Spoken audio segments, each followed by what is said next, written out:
personal. Todavía no tenía yo de todos los ateneístas la recopilación de don Enrique González Martínez, y me parece que si alguien tiene vocación de poeta para buscar, para escudriñar dentro de las almas y los cuerpos de las personas, es don Enrique González Martínez. Me parece que Enrique González Martínez es una expresión poética máxima, como muchos de sus compañeros lo reconocieron en su momento, tiempo y forma. Don Enrique González Martínez es miembro del Colegio Nacional de México y de la Academia Mexicana de la Lengua. Nace en Guadalajara, Jalisco. Vamos a hablar de su biografía, por supuesto, vamos a incluirle dos trabajitos que les tengo para ustedes el día de hoy, muy interesantes. Guadalajara, Jalisco, México, el 13 de abril de 1871, y muere en México DF un 19 de febrero de 1952. Es poeta, editorialista y diplomático mexicano. Aquí no nos incluyen lo de médico, fue médico cirujano. Él ejerció durante 11 años la medicina, uno de los 7 sabios, aquí dice 7 dioses mayores de la lírica mexicana. En palabras del crítico Pedro Enrique Sureña, fue miembro de la generación del Ateneo de la Juventud y miembro fundador del Colegio Nacional. Fue padre del poeta Enrique González Rojo, abuelo del poeta Enrique González Rojo Arthur y de la poetisa Ana Rosa González Matute. El escritor Salvador Elizondo es su sobrino nieto. Vamos a hablar de sus primeros años. Recibió de su padre las primeras letras ingresando a la edad de 10 años, en 1881, a la preparatoria y al seminario conciliar, y al mismo tiempo en el Liceo de Varones del Estado de Jalisco. En el año de 1893 se recibe de médico en la misma ciudad, en donde también publica algunos versos en revistas y periódicos. Al poco tiempo de recibirse, fue nombrado profesor adjunto de fisiología en la Escuela de Medicina. Tras 2 años de práctica profesional, va a vivir a Culiacán, Sinaloa. En 1903 aparece su primer libro, Preludios. En el estado de Sinaloa también se desempeñó políticamente como prefecto en diferentes distritos del estado y como secretario general de gobierno. Con su tercer libro, Silenter, es recibido como miembro de la Academia Mexicana de la Lengua. Se establece en la Ciudad de México y forma parte del Ateneo de la Juventud, del que llega a ser presidente, como les dije en la entrada, en 1912, y funda la revista literaria Argos, también en 1912, y es editorialista del diario El Imparcial. Gracias, la Face de Armando, ya estamos listos en la Facebook de Armando Valencia. Jope Jaiza en Periscope, muchas gracias por haberte unido. En Facebook de Armando, Araceli Rojas, mucho gusto saludarte, gracias que te unes. Estamos hablando de don Enrique González Martínez, un ateneísta destacado del grupo del Ateneo de 1909, que dieron lugar y origen a las tradiciones culturales y educativas en nuestro país. Su carrera política, vamos a hablar qué hizo este hombre. En el ámbito político, durante el periodo de Victoriano Huerta, tuvo el cargo de subsecretario de Instrucción Pública y Bellas Artes en 1913. ¿Qué, Toñito? Te saludo con gusto, gracias por estar conmigo. Al año siguiente fue secretario de Gobierno del Estado de Puebla, profesor de literatura francesa en la Escuela Nacional de Altos Estudios, jefe de clases de literatura y gramática y profesor de literatura mexicana en la Escuela Nacional Preparatoria en el Distrito Federal. En 1917, al lado de Ramón López Velarde y Efrén Rebolledo, dirige la revista Pegaso. Ingresó en el Servicio Exterior Mexicano en 1920 y ocupó el puesto de ministro plenipotenciario de México en Chile, Argentina, España y Portugal entre los años 1920 y 1931, para luego regresar a México. En 1931 colaboró con la Fundación Rafael Dondé y el Banco Nacional de Crédito Agrícola. El 20 de enero de 1932 ingresó como miembro numerario de la Academia Mexicana de la Lengua, donde ocupó la silla 13. Ingresó en el año de 1942 al Seminario de Cultura Mexicana y en 1943 fue miembro fundador del Colegio Nacional, donde sustentó conferencias sobre historia literaria. Fue miembro del Liceo Altamirano. En 1944 recibió el Premio Nacional de Literatura Ávila Camacho y se publicaron sus poesías completas, que seguramente tenemos aquí las poesías completas en una imagen que nos habla por sí sola.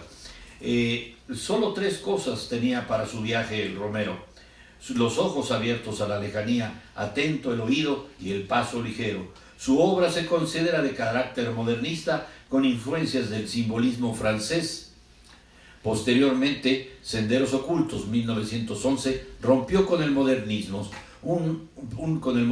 Disculpen ustedes. Unos versos de este libro se hicieron célebres. Vamos a leerlo más tarde, pero les doy un adelanto. Tuércele el cuello al cisne de engañoso plumaje, que da su nota blanca al azul de la fuente. Mi querido Pochito Barrera, aquí estoy, aquí yo también. Jesús Rosales, Mateo, te falto, no te había visto desde hace mucho tiempo, mi querido Chucho Rosales. Te mando un gran abrazo. Me gustan mucho tus expresiones en Facebook, te he leído con atención y con gusto por esas reflexiones que haces. Yo creo que todos traemos este sentimiento a flor de piel de lo que hemos vivido hasta la fecha, y esas reflexiones tuyas me gustan muchísimo. Te lo admiro y te lo aprecio. Te mando un fuerte abrazo, mi querido Chucho. Gracias a todos los que me hacen el favor de ver. Y decía yo que este hombre pertenece al modernismo, oponiendo al símbolo de la belleza modernista el búho meditabundo en este, vamos a decir, poema que dedica pues muy rápidamente. Son poemas además muy breves, pero muy profundos, porque yo pienso que un médico, un abogado y un sacerdote son tres licenciaturas o 3 tareas o 3 funciones o 3 profesiones en las que se encuentra uno con la miseria humana. El médico se encuentra con el cuerpo, con la miseria del cuerpo cuando está degradado, cuando está enfermo. El sacerdote con el alma en pena, con el alma en penuria o en la miseria.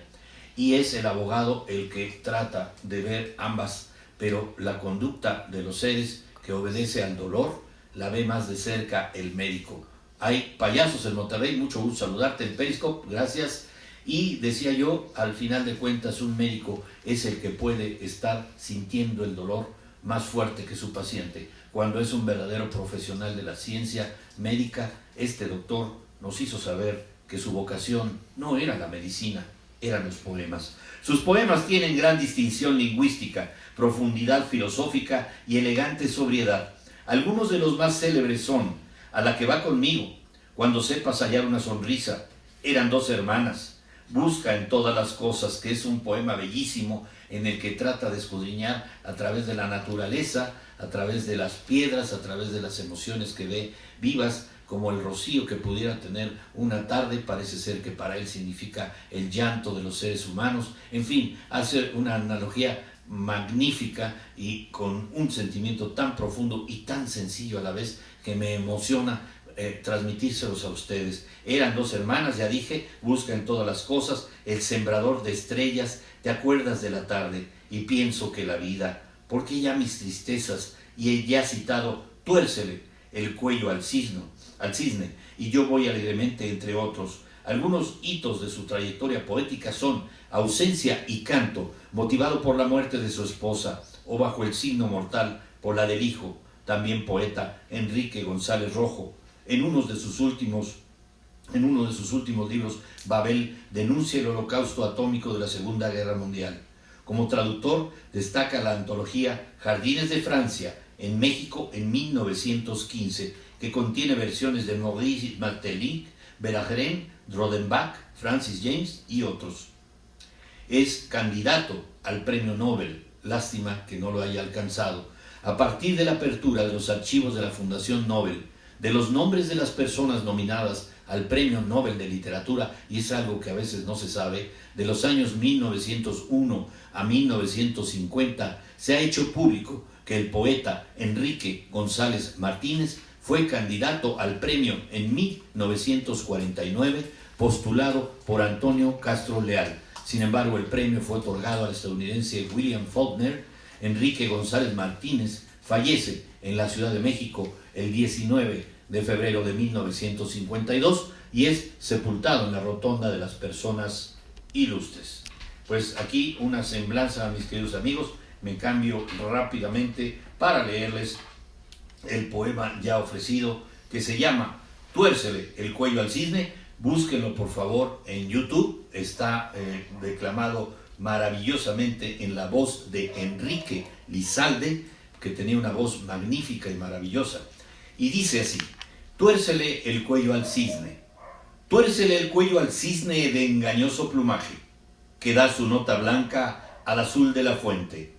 Él pasea su gracia nomás, pero no siente el alma de las cosas ni la voz del paisaje. Huye de toda forma y de todo lenguaje que no vayan acordes con el ritmo latente de la vida profunda, y adora intensamente la vida, y que la vida comprenda tu homenaje. Mira el sapiente búho como tiende las alas desde el Olimpo, deja el regazo de palas y posa en aquel árbol el vuelo taciturno. Él no tiene la gracia del cisne, mas su inquieta pupila, que se clava en la sombra, interpreta el misterioso libro del silencio nocturno. Gracias a todos los que me hacen favor de ver. Episcope Boeing se unió. Alice Méndez, ayer me viste, muchas gracias, Alice, te mando un fuerte abrazo y un beso, muchas gracias, te mando todo mi cariño. Juárez Ruiz, J. de Jesús, en Facebook de Seguros, muchísimas gracias, y me despido del programa en este sentido poema que escribe este hombre por la muerte de su hijo. Todos aquellos que hemos perdido antes de partir, nosotros como padres, a un hijo, sabemos que no se necesita decir mucho. Esto, Bajo el signo mortal, es un libro en el que el poeta escribe solamente cinco líneas en las que no dice casi nada, pero dice casi todo. Y dice así, se los leo de despedida. ¿A qué reino de sombra has huido? Acuérdense que está hablando de su hijo muerto. Y le pregunta, ¿a qué reino de sombras has huido? ¿Qué lengua aprenderé para llamarte? ¿Qué viento me dirá que me has oído? Oh, qué callar tan profundo. ¿Contra quién me rebelo o a quién pido? Hasta aquí, mis queridos amigos, un poema tan breve y tan doloroso y tan profundo merecía ser leído en nuestro programa, dedicado también a nuestro amado hijo Diego, que en paz descanse. Gracias por su compañía, mis queridos amigos. Nos vemos mañana, el día de mañana, jueves, en Personas y Bienes y Personas. Ya saben que estoy con ustedes, estamos listos para seguir trabajando por ustedes. A más de 2 años, 3 meses de haber iniciado este trabajo, nos repetimos de ustedes, como siempre, con su amistad y con la mía. Gracias por su confianza, gracias por su entrega. Aquí estamos para servirles. Su amigo Armando Valencia, el Chief, les dice chao, hasta mañana. Fuerte abrazo a todos. Gracias por verme y estar conmigo.